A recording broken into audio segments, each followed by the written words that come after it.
네, 발표 시작하겠습니다. 컨테이너로 만드는 OS 부트C 어그로를 끌려면 이렇게 끌어야 하는 것 같아서 이름을 이렇게 지어봤고요.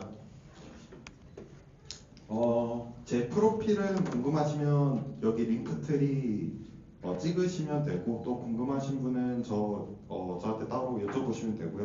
저는 서울로보틱스라는 자율주행 자동차 이제 소프트웨어 개발 업체에서 일하는 인프라 데브옵스 팀 엔지니어 진윤태입니다.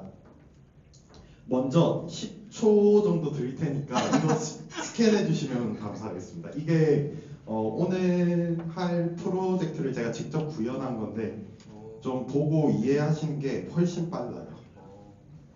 좀 부가적으로 설명을 드리면 정말 자료가 없기 때문에 제가 애지간한 자료를 다 뒤져서 지금 오늘 말씀드린 내용이 정말 압축적으로 딱 바로 이해할 수 있는 내용이라고 보시면 될 것 같습니다. 다 찍으셨나요? 찍으셨다고 보고. 네, 먼저 이제 백그라운드 설명하고 부트C가 뭔지, 이 부트C는 어떤 원리를 사용하는 건지, 그리고 실제 이거를 적용했을 때 워크플로우는 어떻게 되는지, 그리고 이 기술에 대한 요약을 마지막으로 진행하도록 하겠습니다. 네, 이거를 어떻게 발견했냐? 클라우드 클럽 분들은 아시겠지만 저는 빅뉴스를 아침에 많이 봐요. 근데 이제 요즘 이런 게 한 올해 많이 올라왔었거든요. 붓터블 컨테이너 시대, 부팅 가능한 컨테이너. 이게 딱 봤을 때 뭔 소리인지 모르겠고 이 빅뉴스 들어가도 댓글에 이해가 안 간다, 무슨 말인지 이해가 안 간다라는 게 많고, 부트C를 지금 당장 구글에 쳐보면 딱 저거 두 개가 한글 포스팅이 나옵니다. 저거 봐도 정말 잘 쓰셨고 했지만 당장에는 무슨 소리인지 이해가 안 가더라고요. 그래서 의문만 남겨둔 채 보고 있었는데 그래서 이거를 한번 이제 읽어보기 시작을 했고 이게 어디 적용될 수 있을까 첫 번째로 생각을 해보았어요. 저는 이제 이해가 느리기 때문에 저한테 가장 가까운 케이스를 먼저 생각을 해봤는데 OS를 직접 매뉴얼로 설치하는 경우를 생각을 해봤습니다. 이 우분투를 예를 들어서 이제 우분투 사이트 들어가가지고 ISO 파일을 다운받고 USB 드라이브를 이제 플래시 이제 구운다라고 하죠. 발레나 해처 등으로 구운 다음에 이제 OS를 설치를 하는데 대개 아시다시피 한 10분 정도 걸리는 것 같아요. 뭐 코어가 몇 개 없으면 한 15분, 20분까지도 가는 것 같고, 그리고 이제 필요한 드라이버나 패키지 이제들을 설치를 하는데 이때 뭐 매뉴얼로도 할 수 있겠지만 앤서블 등으로 자동화를 할 수 있겠죠. 이후 이제 본인에 맞는 애플리케이션을 바이너리라든지 도커로 설치를 하게 됩니다. 이 과정에서 좀 필요하지 않을까? 이 뭔가 OS를 부팅 가능하다고 하니 뭔가 OS를 만드는 과정이 아닐까? 그래서 뭐 이런 부분이 필요할 수는 있겠다라고 생각이 들었습니다. 그래서 저기 화살표 쳐둔 것처럼 이 과정을 매번 반복하고 손으로 하는 것보다는 저게 나으니까 나온 거 아닐까라고 생각을 했고요. 두 번째 모티베이션은 이제 뭐 아까 첫 번째 거를 보셨을 때 반박 가능한 말이 많을 거예요. 첫 번째가 패커든으로 OS 스냅샷에 뜨면 안 되냐가 있을 수 있고, 두 번째는 앤서블이나 셰프 등으로 자동화를 하면 안 되냐가 있을 것 같은데, 이제 그런 거기에 대한 이제 반박 가능한 말이 부분적으로 실패했을 때는, 그러니까 앤서블이나 이런 거 같은 경우는 자동화 스크립트잖아요. 상태를 보장하는 게 아니고 그 워크플로우를 자동화한다는 데 초점이 맞춰져 있기 때문에 중간에 실패하면 어떻게 되는지, 뭐 실패에 대해서 만들어 놓을 수 있겠지만은 되게 복잡해질 거고, 그리고 이뮤터빌리티 밑에 써놨지만은 이 상태가 관리자나 개발자가 정의해 놓은 상태에서 변하지 않는다는 것을 기존 도구들은 덜 보장을 하게 됩니다. 또한 업그레이드나 롤백 워크플로우가 조금 복잡한 편이고요. OS 이미지 빌드에 대한 좀 스탠다드 하지 않게 됩니다. 또한 이제 앤서블이나 셰프 그리고 패커 등을 이제 추가로 배우기 때문에 러닝 커브가 높게 되고요. 그리고 세 번째 모티베이션은 이제 OTA라고 오버 더 에어가 있습니다. 지금 이 오버 더 에어가 와닿지 않을 수 있을 것 같아서 이 그래프를 그렸는데 쉽게 현대차라든지 또는 스마트폰 등을 생각을 하시면 될 것 같아요. 이 스마트폰을 저희가 iOS 업데이트를 할 때 애플에서 이제 새로 OS가 나왔다 하잖아요. 그럼 그 OS를 다 다운한 후에 아이폰에서 껐다가 켜주시면 감사하겠습니다. 뭐 이렇게 해서 저희가 껐다 키면 새로 OS로 업데이트 되는데 그런 과정을 좀 오버 더 에어라고 보시면 될 것 같아요. 그래서 이 오버 더 에어는 이 OS를 관리하는 시스템에서 이제 클라우드로 뿌리고 이 클라우드에서 이제 스마트폰이라든지 차라든지 드론 등등 이제 각종 엣지 디바이스들이 OS를 업데이트할 수 있게 됩니다. 그럼 이 OTA에서 뭐가 필요하냐? 이제 매번 이 OS 전체를 다운하는 것보다는 이제 바뀐 것만 다운하면 좋다. 그래서 데이터 업데이트가 필요하면 좋고요. 데이터 업데이트가 있으면 좋고요. 그리고 트랜잭션 업데이트. OS가 이제 다운되든 뭐 업그레이드 하는 중간에 실패를 하면 어떻게 되지? 라는 부분에 대해서 저희가 DB 학생분들 이제 배울 때 막 DB에서 아토믹, 뭐 트랜잭션 이런 거 있잖아요. 그런 것처럼 이 업데이트 과정 전체를 원자 취급을 하게 해야 합니다. 그래서 아예 성공하든 아예 실패하든 이 OS 업그레이드는 그런 방식으로 유지가 되어야 하고요. AB 시스템 업데이트. 그러니까 뭐 저희가 예전에 안드로이드 막 엄청 초창기 때 벽돌이 된다고 표현을 하잖아요. 이 벽돌이 되었을 때 우리가 그 예전 시스템으로 예전 OS 버전으로 돌아가려면 어떻게 하지에 대해서 이제 이 AB 버전 버전 1에서 버전 2로 자유롭게 왔다 갔다 할 수 있는 시스템이 필요하다라고 할 수 있겠습니다. 그래서 요약하자면 저는 이런 게 필요했어요. OTA, 아까 데이터 업데이트, 트랜잭션 업데이트, AB 시스템 업데이트가 필요하고 OS 빌드 디플로이 워크프로의 스탠더디제이션이 필요하고 그 다음에 높은 불변성이 필요하고 그리고 마지막으로 좀 배우거나 작업하는데 러닝 커브가 낮았으면 좋겠다는 생각을 했었습니다. 그래서 이제 이 부트C를 소개를 드릴 건데요. 이 부트C는 최근에 올해였나? 이제 여러분들이 좋아하는 CNCF의 샌드박스 프로젝트로 들어가게 되었습니다. 그래서 여기 슬로건이 Your OS for Containers. 그리고 부트C는 이제 OS를 이제 빌드하는 시스템인데 이제 컨테이너 기반으로 하고 그리고 트랜잭셔널하게 OS를 업데이트 교체를 할 수 있다. OCI나 도커 빌드 방식으로 할 수 있다. 뭐 그런 얘기가 되고요. 그래서 이런 부트C는 일단 정의는 이렇습니다. 그러면 이게 이제 사실 CNCF 프로젝트 중에 생각보다 잘 인큐베이팅 안 되면 잘 뭐 안 되는 것들도 있으니까 이게 유의미한 프로젝트냐 유의미한 예시가 있냐라고 했을 때 이런 게 있거든요. RHL 먼저 이미지 모드가 있습니다. 이거 같은 경우에 실제 RHL 10부터 도입이 된 거고요. 이제 지금 보시는 것처럼 부트C를 아예 베이스로 해서 OS를 업데이트하고 롤백하게 됩니다. 또 이제 바자이트라고 이거는 저도 찾아보다라는데 외국 친구들은 정말 많이 쓰더라고요. 스팀덱이라든지 이제 요즘 UMPC라고 하죠. 그런 게임기 종류의 리눅스 PC들에 기존 OS를 쓰지 않고 이 바자이트라는 OS를 직접 깔아 썼습니다. 그래서 오른쪽에 보시는 것처럼 롤백 fiercely 돼 있고 누가 봐도 컨테이너 모양처럼 생긴 게 있죠. 그래서 이제 그 사용자들은 자기는 기술은 모르지만 이 부트C라는 걸 자기도 모르게 쓰고 있었다. 그러니까 업데이트를 했다가 뭐 삥 나면 다시 쉽게 돌아가거나 뭐 그럴 수 있겠죠. 그러면 이 부터블 컨테이너의 아이디어, 그러니까 이게 도대체 어떻게 돌아가는 건데 해서 이 아이디어에 대해서 설명을 드리겠습니다. 컨테이너는 우리가 알다시피 이 면접 질문으로 많이 나오죠. 컨테이너는 OS와 이제 호스트 OS와 커널을 공유한다. 근데 부터블 컨테이너는 이걸 역으로 사용합니다. 컨테이너에 커널이 들어가 있으면 되는 거 아닌가?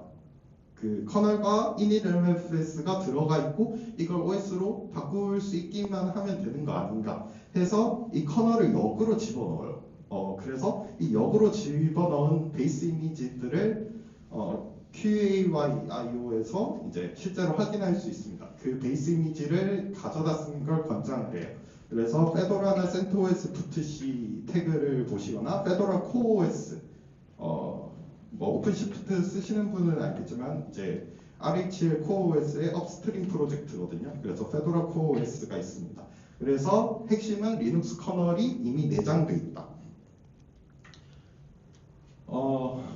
네, 지금 보시는 것처럼 이제 똑같은 컨테이너이기 때문에 빌드 방식도 똑같아요. 그래서 이렇게 지금 파일을 아마 제가 제 프로젝트에 써놨는데 도커 파일을 보시면 기존 도커 파일 쓰는 것과 거의 유사합니다. 좀 차이는 포트 같은 거는 이제 미리 명시할 수 없다는 점. 그거 외에는 이제 베이스 이미지만 넣어주면 똑같아요. 그리고 지금 제가 그 상태로 OCI 레지스트리 QAY 업로드한 게 지금 오른쪽 레포지토리 태그 이미지에서 볼 수 있습니다. 그리고 세 번째인가요? 세 번째인 것 같은데 OS 트리라는 게 있어요. 그러니까 OS 트리는 뭐냐면 이 파일 시스템 트리를 이제 기처럼 관리하겠다라는 개념이거든요. 생각보다 오래됐더라고요. 그래서 거기에 써져 있는 설명 그대로 그냥 써봤는데 이제 기처럼 그 개개의 파일을 체크성을 확인하고 뭐 관리를 한다. 그래서 이제 브랜치식으로도 관리를 할 수 있고요. 이렇게 하다 보니까 어떤 게 정확하게 변했는지 체인지스를 체킹할 수 있기 때문에 OS를 쉽게 바꿀 수도 있고 업그레이드 할 수 있고 롤백 할 수 있고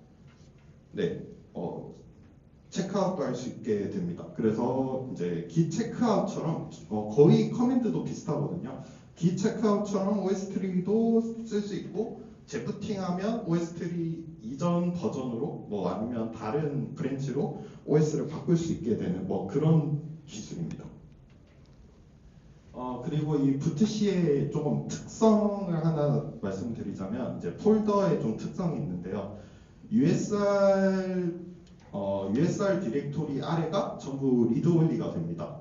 그거는 이제 OS 트리와 컴포즈 FS 아까 말씀드린 OS 트리 기반과 그리고 요즘은 이제 컴포즈 FS가 섞여서 들어가게 되는데 여기서 컴포즈 FS까지 설명하면 너무 길 것 같아서 이 왼쪽 이미지로 설명을 일단은 이렇게 된다는 걸 좀 말씀드리고 싶습니다. 여기 지금 제가 터치도 했고 NKDIR도 했고 뭐 폴더도 삭제해 보려고 했는데 전부 리드 올리 파일 시스템으로 이제 돼서 지울 수가 없어요. 애초에 마운트가 컴포즈 FS로 되어 있고 뭐 find MNT 찍어봤을 때 리드 올리로 R5만 돼 있거든요. W가 없어서 애초에 이제 건들 수가 없는 영역입니다. 그래서 왜 그렇게 하냐 하면 이제 USR이 이제 이뮤터블 유닛으로 인식이 되고 이렇게 함으로써 데미지를 입을 수가 없어요. 왜냐하면 USR 디렉토리 R에는 이제 코어한 영역이기 때문에 또한 이제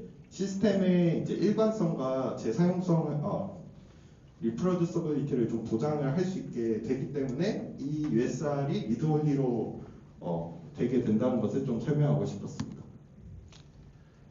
그리고 ETC 디렉토리랑 이제 var 디렉토리가 있는데요. 지금 시간이 많지는 않아서 이 ETC 디렉토리는 이제 저희가 이 머신 실제 OS를 부팅했을 때 로컬 컨피그를 저장하는 이제 디렉토리로 사용을 하게 됩니다.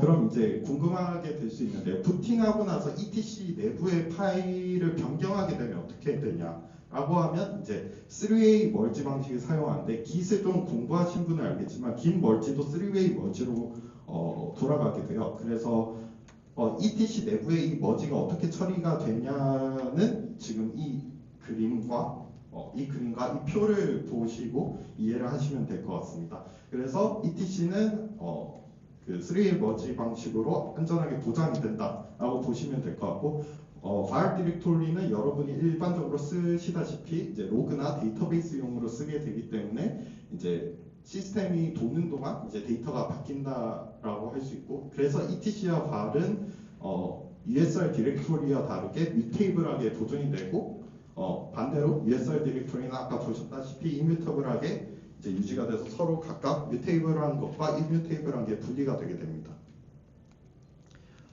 그러면 이제 하도 원리를 많이 말해가지고 이제 좀 이해를 못 하셨을 수도 있을 것 같아서 지금 아까 그 태그 못 찍으신 분들은 다시 한번 찍어주시면 감사하겠고요. 네, 지금 왼쪽에 보이는 이미지가 이제 레드햇 쪽에서 제시한 좀 VTC 파이프라인입니다. 그래서 저도 이거를 보고 진행을 했었고요.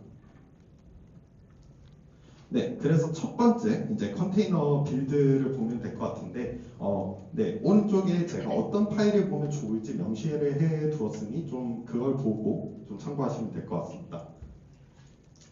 그래서 컨테이너 파일을 도커 파일을 기반으로 빌드하고 이제 컨테이너 레지스트리 넣는 것까지가 1차 스텝으로 가게 되고요.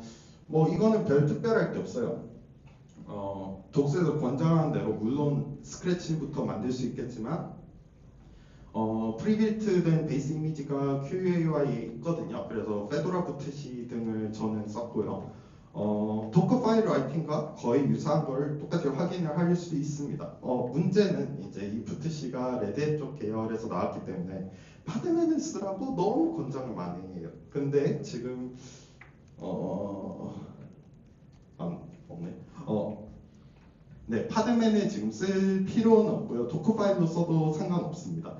그리고 OCI 스펙을 따르기 때문에 컨테이너 레지스트리에 올릴 수 있어요. 꼭 QAY가 아니어도 도커브라든지 아마존, AWS ECR에 똑같이 올릴 수 있습니다. 또한 조금 차이는 아까 말씀드린 것처럼 볼륨이라든지 익스포트라든지 이런 특수한 신텍스를 사용은 못하지만 거의 유사하다. 그래서 그 VTC 컨테이너를 만드는 부분은 그냥 도커 파일과 유사하네 라고 생각을 하시면 될 것 같습니다.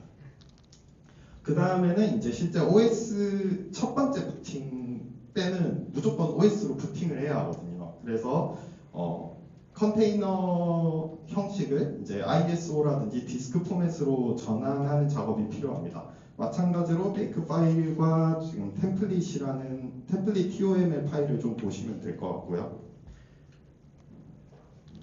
여기서는 이제 부트시 이미지 빌더를 사용하게 됩니다. 이제 BIB라고 불리는 것인데 부터블 컨테이너를 이제 디스크 이미지로 전환을 하게 돼요. 디스크 이미지 포맷은 여러분이 아시는 것처럼 ISO가 있고 큐카우트가 있고 AMI 포맷이 있고 로우 포맷이 있습니다.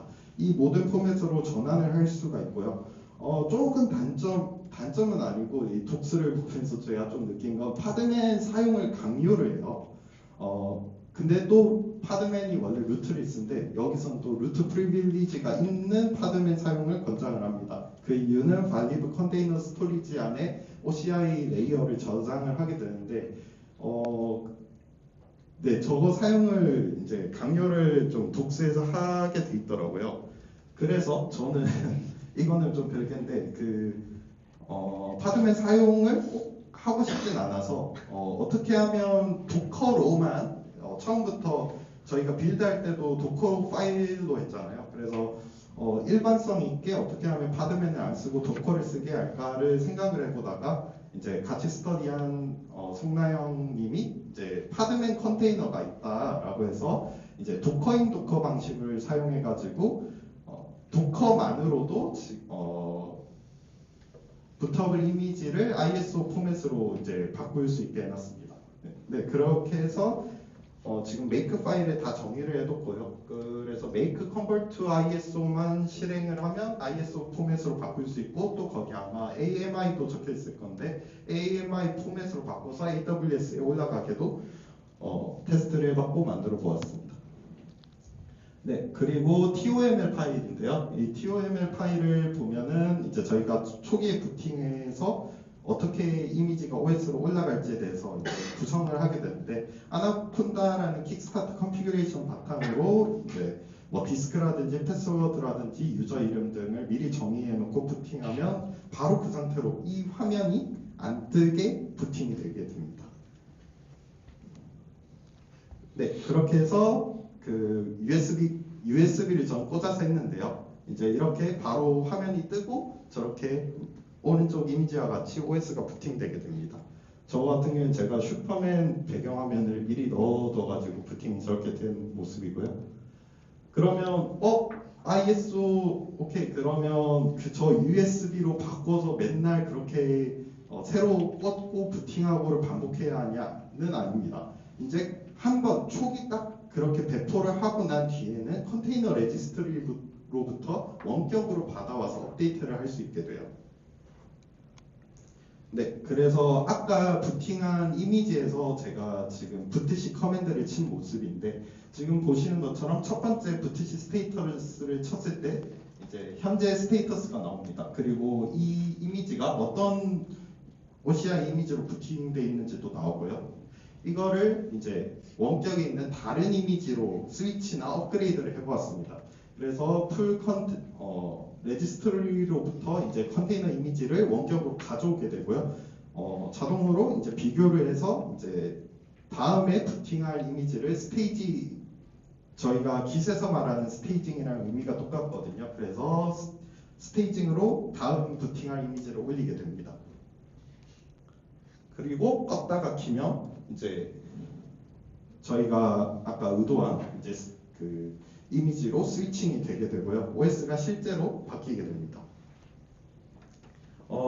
그리고 그러면 갔다가 만약에 업그레이드나 스위치한 이미지가 문제가 있으면 어떻게 하냐 라고 하면 이제 롤백을 할 수가 있어요. 롤백 같은 경우에 이미 이미지가 다운돼 있으면은 시간이 거의 걸리지 않습니다. 4코어 기준 저는 한 10초 걸렸던 것 같아요. 그래서 롤백도 다시 롤백 후에 다시 껐다 키면 무사히 OS가 다시 전환되는 걸 확인할 수 있습니다. 그리고 실제로 이게 바뀌었는지 어떻게 디버깅을 하냐라고 하면 이제 아까 OS3가 제가 깃이랑 거의 유사하다고 했잖아요. 그래서 OS3 diff 커맨드로 어떤 게 삭제가 됐고 어떤 게 추가가 됐고 어떤 게 수정이 되었는지 확인을 할 수 있고 구체적으로 diff 커맨드로 찍어서 파일 내부가 실제 뭐 텍스트면 어떤 것들이 바뀌었는지 깃처럼 확인을 할 수가 있습니다. 그래서 요약을 하자면 컨테이너지만 OS처럼 쓸 수 있다. OS로 쓸 수도 있고 컨테이너 그냥 런타임에 띄어서도 쓸 수 있거든요. 그렇기 때문에 러닝 커브가 매우 낮고요. 여러분들도 지금 당장 아까 그 리포를 다운해서 할 수 있습니다. 네, 그 다음에 OS 빌드 스탠다디제이션이 잡히고 왜냐하면 이제 OCI 컨테이너 베이스이기 때문에 OCI 스펙을 따르고 컨테이너 레지스트리 그대로 쓸 수 있으며 번호가 좀 잘못됐네요. 트랜잭셔널 업데이트가 이제 가능한 것을 아까 보시다시피 확인할 수 있고 업그레이드 스위치 롤백 모두 안전하게 수행이 되고요. 이미터빌리티가 되게 높습니다. 그러니까 아까 말씀드린 것처럼 개발자나 관리자가 의도한 상태 그대로 이제 OS가 부팅되게 돼요. 그리고 이미지와 호스트의 상태를 이제 분리하게 되는데 이제 그거 같은 경우에 USR etc VAR 폴더 때 설명드린 것이고 그리고 하나의 싱글 아티팩트 컨테이너 이미지로부터 여러 개의 디플로이먼트 테스트를 만들 수 있습니다. 개발이라든지 테스트라든지 프로덕션이라든지 이 개발 때는 이제 저희가 그냥 컨테이너 런타임으로 쓸 수 있고 테스트 때는 뭐 OS로 할 수 있고 프로덕션 때는 이제 OS에서 OS로 전환을 한다든지 이런 과정이 하나의 싱글 아티팩트로 수행을 할 수 있게 됩니다. 네, 그래서 이런 것들이 장점이라고 할 수 있는 기술입니다. 네, 끝났고요. 다행히 거의 끝났는데 질문이 많을 것 같아요. 아니 많을 수도 있을 것 같은데 네, 무서워하지 않으시고 좀 질문해 주시면 감사하겠습니다.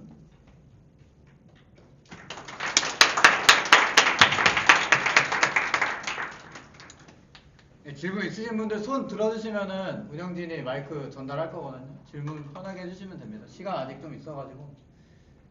네, 발표 잘 들었습니다. 맨 처음에는 그 가상환경이랑 네, 보니까 컨테이너가 돼버린 가상환경 같다는 느낌이 좀 많이 듭니다. 아직 DB 쪽에서 여러 가지 점이 이해가 안 되긴 하는데 궁금했던 거는 결국에는 OS 자체를 변경하거나 좀 유연하게 배포 여러 가지가 가능한 것 같은데 그럼 리눅스 계열뿐만 아니라 윈도우즈나 iOS 같은 다른 형태의 좀 OS들도 문제 없이 잘 되는지 궁금합니다. 안타깝게도 이 기술은 이제 현재는 리눅스 계열, 특히나 RH 계열에서 VTC로 만들어진 것들만 지원을 하고요. 그렇지만은 다양한 레퍼런스를 봤을 때 저렇게 VTC라는 기술을 쓰진 않지만 저런 형태의 배포 방식이라든지 업데이트 방식을 취하려고 노력을 많이 한 것을 좀 확인을 할 수 있습니다. 그래서 이 VTC가 뭐 그런 iOS나 이런 데 쓰이진 않습니다. 네. 감사합니다.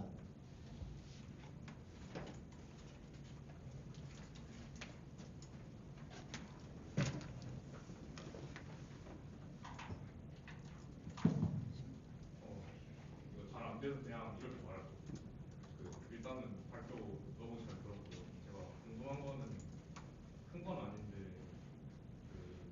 모두가 다 아시겠지만 컨테이너 시스템이 이제 많은 장점 중에 하나가 이제 좀 가벼운 것도 포함이 되어 있잖아요.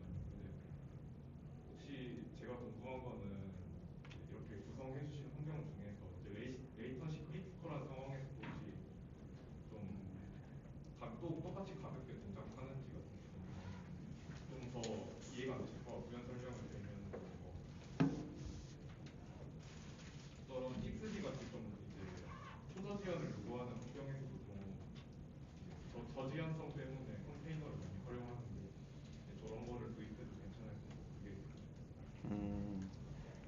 그게 이거 같은 경우에는 사실 목표는 OS이기 때문에 사실 예시로 좀 들자고 하면 이 휴대폰이나 차로 얘기를 하긴 했지만 레드햇 오픈시프트에 구성하는 OS가 요즘 제가 알기로는 코어OS가 들어간 것으로 알고 있거든요. 그런 부분에서 이 OS 단의 안정성을 보장하기 위한 기술이지 초저지연 같은 상황에 좀 적합한 기술은 아닌 것 같습니다. 그래서 뭔가 베이스 토대 이제 OS를 만들기 위한 그리고 그거에 대한 이뮤터빌리티를 보장하기 위한 기술이라고 보시면 될 것 같고요. 저걸 그대로 일반 컨테이너는 가벼우니까 막 저희가 풀 땡겨오는데도 얼마 안 걸리지만 저걸 그대로 이제 애플리케이션으로 사용하겠다고 했을 때 좀 문제가 될 것 같습니다.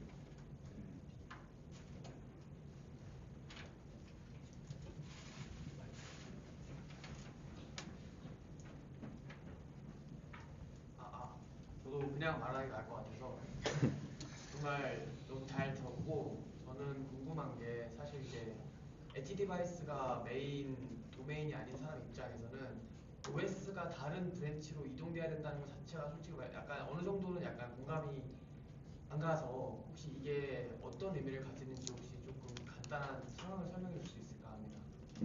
좀 생각을 해봤을 때는 이제 쿠버네티क्스 버전이 얼마 전에도 링크드인에서 그런 불평들을 본 것 같은데 전 쿠버네티क्스를 하는 사람은 아니지만 쿠버네티क्스 버전이 1년에 뭐 릴리즈가 뭐 6개까지 출시가 됐나? 1.24에서 1.30까지 오는 걸로 알고 있어요. 근데 이게 그냥 학생 때 쓰면은 사실 뭐 장애나면 그냥 재설치하고 하면 되지만 기존의 상용 환경 프로덕션에 배포된 것은 이제 마이그레이션이나 업그레이드 하는 과정 중에서 뭐 레거시 애플리케이션의 문제도 있을 거고 뭐 저희가 상상하지 못하는 그런 이상적이지 못한 문제가 자주 발생을 하잖아요. 그런 문제를 이제 막기 위해서 이제 뭐 레드햇에서 이제 노드 단위 뭐 요즘은 특히나 컨테이너라이즈드 OS가 유행인 것 같은데 이름을 까먹었어요. 아무튼 쿠버네티क्스의 노드를 구성하는 이 OS를 이제 어떻게 하면 이뮤터빌리티를 보장하기 위해 구성을 어떤 기술을 사용해야 할 것인가라는 부분에 대해서 이 OS를 뭐 저희가 상태를 어떻게든 보장하게 되잖아요. 저쪽 레지스트리에 올려서 개발자가 만들어 놓은 그 환경을 그대로 보장하고 만약에 장애가 나더라도 그냥 다시 끌고 와가지고 그 상태 그대로 보장을 하면 되기 때문에 또한 롤백도 가능하고 스위치도 가능하기 때문에 그런 저희가 일반적으로 말하는 클라우드 환경에서 그렇게 쓸 수 있을 것 같습니다.